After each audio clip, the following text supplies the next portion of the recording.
अध्याय 1 बहुपद का प्रश्नावली 3 हम शुरुआत करेंगे, जिसमें हमारा प्रश्न दिया हुआ है, दिए गए बहुपदों के मध्य पद को तोड़कर गुणनखंडन करना है। गुणनखंडन कीजिए। पहला क्वेश्चन देखते हैं। हमारे पास पहला क्वेश्चन है x² - 3x - 4, जिसका हमको मध्य पद को तोड़कर क्या करना है, गुणनखंडन करना है। तो इसमें ध्यान देंगे, सबसे पहली बात होता है गुणनफल निकालना। क्या? गुणनफल। गुणनफल क्या होता है? अगर हम इसके मानक रूप से तुलना करें ax² + bx + c से, तो x² तो दोनों में है, a का मान क्या हो जाएगा, एक कुछ नहीं है मतलब सामने में एक, b का मान क्या हो जाएगा ऋण 3 और c का मान ऋण 4। तो गुणनफल क्या होता है, a और c का गुणा करते हैं, वो क्या होता है, गुणनफल होता है। a और c क्या होता है, गुणनफल। तो a का मान कितना हो गया 1 और c का मान हो गया ऋण 4। a का मान 1 और c का मान ऋण 4। इसको हम गुणा कर देंगे तो 4 एकम 4 और क्या हो गया ऋण 4। योगफल की बात करते हैं, किसकी, योगफल की। तो योगफल जो मध्य पद होता है, मतलब b का जो मान होता है, उसको हम क्या बोलते हैं, योगफल।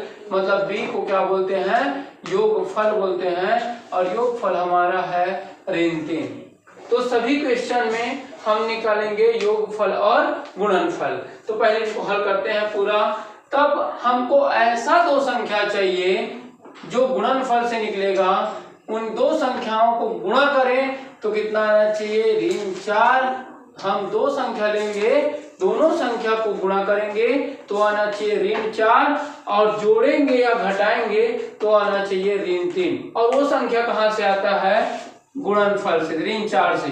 तो इससे ऋण 4, तो ऋण 4 एकम 4, तो कितना आ गया ऋण 4। 4 और 1 दो संख्या है हमारे पास, इन्हीं दोनों का अगर गुणा करूं तो ऋण 4 आता है, इन्हीं दोनों को जोड़ दूं तो क्या आ जाएगा ऋण 3।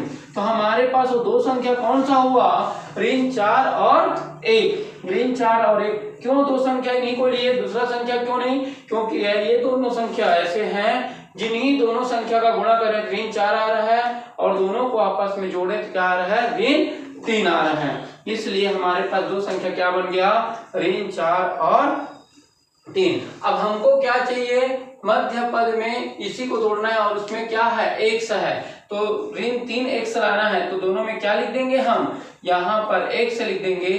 तो x का गुणा इससे होगा तो क्या हो गया ऋण 4x, और x का गुणा 1 से होगा तो क्या हो जाएगा x। मतलब ये ऋण 3x को क्या, ऋण 3x को किसमें तोड़ दिए, ऋण 4x धन x में। तो 4x में 1 से घटाएंगे, 3x बड़ी संख्या ऋणात्मक है तो ऋणात्मक। तो तोड़े कैसे, समझ में आ गया सबको। इसी तरह से यहाँ पे लिख देंगे। अब इसको तोड़ करके, ये नहीं लिखोगे तो भी चलेगा, ये रफ कार्य है, आपको ये सब पता होना चाहिए। रफ कार्य आपको समझाने के लिए बताया हूँ। हमको डायरेक्ट कहाँ पहुंचना है, x², देखो हर में डायरेक्ट लिख सकते हो, x² - 3x - 4 और x² ऋण 3x को क्या लिख सकते हैं, ऋण 4x धन x, ऋण 4x धन x, और ऋण 4 ये लास्ट वाला है। इसको तोड़ना है मध्य पद को, किसमें तोड़ दिए, ऋण 4x धन x में, ताकि इसको फिर से अगर जोड़ूं तो ऋण 3x आ जाएगा। अब क्या करते हैं, प्रथम दो पद और अंतिम दो पद को अलग अलग रखते हैं। पहले दो पद से क्या कॉमन निकलेगा देखते हैं, x इसमें भी है इसमें भी है, तो x क्या हो जाएगा, कॉमन आ जाएगा। तो एक तो x बचेगा, ऋण है तो ऋण, x तो बाहर आ चुका है तो 4 बच गया धन। अब यहाँ पर x है तो यहाँ पे नहीं है, यहाँ कोई संख्या नहीं है जिसको हम कॉमन ले सकें। जब कुछ भी कॉमन नहीं निकलता है तो एक को निकालते हैं, तो एक को कॉमन निकाल देंगे तो दूसरा जो करते हो रहेगा, अंदर पद में कोई परिवर्तन नहीं होगा।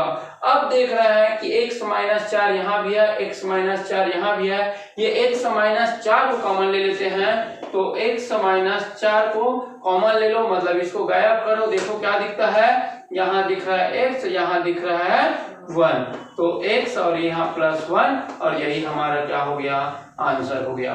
तो सबसे पहले हमने क्या देखे, जो हमारे पास बहुपद था उसके मध्य पद को तोड़कर हमको गुणनखंडन करना था, तो इसको लिख दिए एज इट इज। मध्य पद को तोड़ना है, लेकिन ऐसे नियम से तोड़ना है जिस नियम से गुणा करें तो इन दोनों के गुणनफल के बराबर, मतलब यहाँ कुछ नियम मतलब एक है, इन दोनों के गुणनफल के बराबर। 4 एकम 4 ऋण 4, ये हो गया आपका क्या, गुणनफल। योगफल मतलब मध्य वाले पद को क्या बोलते हैं, योगफल। तो ऋण 3 है मध्य वाले पद में, तो ऐसा दो संख्या निकालो, दो संख्या को गुणा करो तो ये क्या आना चाहिए, यह गुणनफल आना चाहिए, और उन्हीं दो संख्याओं को जोड़ो तो क्या आना चाहिए, बीच वाला पद आना चाहिए। तो वही काम यहाँ किए हैं। तो ऋण क्या है हमारे पास, ऋण 4 और 1 को जोड़ रहा है तो ऋण 3 आ रहा है, और ऋण 4 और 1 को गुणा कर रहे हैं तो ऋण 4 आ रहा है। तो दो संख्या हमारे पास मिला, ऋण 4 और 1, तो उन्हीं पद में तोड़ दिए, ऋण 4 और 1 में। तो ऋण 4 1 से धन 1 से लिए तो ऋण 3 से वापस आ जाएगा। फिर से इसको अब आगे प्रथम दो पद को और अंतिम दो पद को अलग अलग रखे, दोनों में x कॉमन निकला, x बच गया, माइनस है तो माइनस, यहाँ पे क्या बच गया 4, प्लस तो प्लस, एक कुछ भी कॉमन नहीं निकले इन दोनों से, तो एक को कॉमन निकालेंगे और एक कॉमन निकल गया तो यहाँ पे बच गया x माइनस 4। देख रहे हैं कि x माइनस 4 यहाँ भी है, यहाँ भी है, x माइनस 4 को कॉमन निकाल दिए तो यहाँ x बचा, यहाँ पे +1, यही हमारा क्या हो गया, आंसर। इसमें देखते हैं हमारे पास गुणनफल की बात करेंगे, इसमें मैं डायरेक्ट कर दे रहा हूँ। देखो गुणनफल बोलते हैं तो x स्क्वायर की जो गुणांक है 7 उसका और लास्ट वाले का गुणा करते हैं, तो 7 पंचे 35 और धन और ऋण क्या हो जाएगा, ऋण 35। तो ये हो गया हमारा गुणनफल। योगफल की बात करते हैं, योगफल की बात करते हैं तो क्या आ जाएगा भाई, ऋण 2। अब ऐसा कोई दो संख्या चाहिए कि उन्हीं दोनों का गुणा करें तो कितना आना चाहिए, ऋण 35 आना चाहिए, और जोड़ोगे तो कितना आना चाहिए, ऋण 2 आना चाहिए। तो ये संख्या दो संख्या कहाँ से निकलता है, वो गुणनफल से निकलता है। तो वो गुणनफल क्या है हमारे पास, ऋण 35 है, तो 35 का ज्यादा होगा तो क्या कर लो, लघु मतलब गुणनखंड निकाल लो, तो 5 से जाएगा तो 5 सत्ते 35, 7 एकम 7। अब देखो तो जो संख्या मिला है उन्हीं दो संख्या है क्या, तो 7 पंचे 35, तो गुणनफल किए तो 35 आ गया। 7 में किसको घटा दो, अब ऋण चाहिए तो एक थोड़ी रख लो, तो ऋण 7 पंचे 35, ऋण 35 आ गया, ऋण 7 पहला संख्या और दूसरा संख्या क्या आ गया 5, दोनों को गुणा किए तो 35 आ रहा है, और दोनों को जोड़ दे क्या आ रहा है, ऋण 2 आ रहा है, जो कि हमको ऋण 2 चाहिए था, मध्य में ऋण 2 चाहिए था। अब इसको किसमें तोड़ेंगे, अब यहाँ पे क्या है, x है, तो x कर देंगे, तो x गुणा कर देंगे तो क्या हो जाएगा भाई, ऋण 7x किसमें टूट जाएगा, ये 7x स्क्वायर, ऋण 2x को तोड़ेंगे तो ऐसा कर सकते हैं, ऋण 7x धन 5x, 7 में 5 घटाओ 2 आ जाएगा, बड़ी संख्या ऋणात्मक है तो ऋणात्मक, और ये -5 बाहर में उधर है। अब प्रथम दो पद से क्या निकलेगा कॉमन, 7 तो दोनों में है, x भी दोनों में है, 7 x से निकल गया, एक तो x यहाँ बचा हुआ है, माइनस है तो माइनस, और ये 7 तो निकल गया है, x निकल गया तो कुछ नहीं बचेगा, तो क्या बचेगा, 1 बचेगा। फिर 5 दोनों में है तो 5 निकाल दिए तो यहाँ क्या बच गया, x, 5 के पढ़ा 5 कितने बार में आता है, एक बार में, तो 1 आ गया। समझ में आ गया यहाँ तक। अब इनके बाद x माइनस 1 यहाँ भी है, यहाँ भी है, तो x माइनस 1 को पूरा उठा करके कॉमन ले लो, तो x माइनस 1 निकाल लिए तो यहाँ बच गया, क्या गायब करो, देखो क्या दिख रहा है, यहाँ 7x और यहाँ पे क्या दिख रहा है 5, तो ये हो गया भाई कितना, 7x धन 5, और यही हमारा क्या है, आंसर। इतना सिंपल सा है। थर्ड क्वेश्चन में देखते हैं, इसमें जो प्रश्नावली 3 का 9 नंबर का क्वेश्चन है, ठीक है, पहला क्वेश्चन का 9 वाला है। अब उसमें देखेंगे गुणनफल कितना मिल रहा है, डायरेक्ट का मैं लिखूं यहाँ पे, ये सब रफ कार्य रहता है, ठीक है, हल गुणनफल और योगफल निकालना वो रफ कार्य में आता है। तो देखो पहले रफ करके देखो, 6 त्रिक 18, कितना आ गया गुणनफल 18, इसमें ऋण है तो ऋण 18। योगफल कितना लाना है हमको, योगफल कितना लाना है, योगफल लाना है हमको ऋण 7, क्या लाना है, ऋण 7। अब ऐसा दो संख्या में तोड़ो 18 को, गुणनफल कोई दो संख्या ऐसा बनाओ जिन्हीं दो संख्याओं का गुणा करोगे तो कितना आना चाहिए, कितना आना चाहिए, 7। ऋण 18 आना चाहिए गुणा करोगे तो, और जोड़ोगे तो कितना आना चाहिए, ऋण 7 आना चाहिए। तो दो संख्या उन्हीं का गुणनखंडन निकालते हैं, 18 का 19 निकलेगा, पहले 2 से 2 नहीं 18, 3 तिया 9 और 3 एकम 3। इन्हीं संख्या से ही दो संख्या बनेगा, ये 2 3 और 3 से ही दो संख्या बनेंगे, वो बाहर से हमको ढूंढने की जरूरत नहीं है। तो उन्हीं दो जो तीन संख्या हमारे पास 2 3 और 3, उनको दो संख्या बनाना है। अब वो कौन कौन सा दो संख्या बनेगा उसमें देखो, 9 3 तिया 9, 9 दूनी 18। अगर मैं 9 और 2 अलग कर दूं तो 9 गुणे 2 कर रहा हूँ तो 18 आ रहा है, और 9 धन 2 कर दूं, 9 धन 2 कर दूं 11 आ जाएगा, लेकिन हमको क्या लाना है, 7 लाना है। तो एक को क्या कर देना, ऋण, तो 9 दूनी 18, ऋण 18 चाहिए था, ऋण 18 आ गया, और ऋण 9 धन 2 कर दूं तो कितना आ जा रहा है, 7 आ रहा है, और बड़ी संख्या ऋणात्मक है तो ऋण 7 आ गया, हमको दोनों संख्या मिल गया।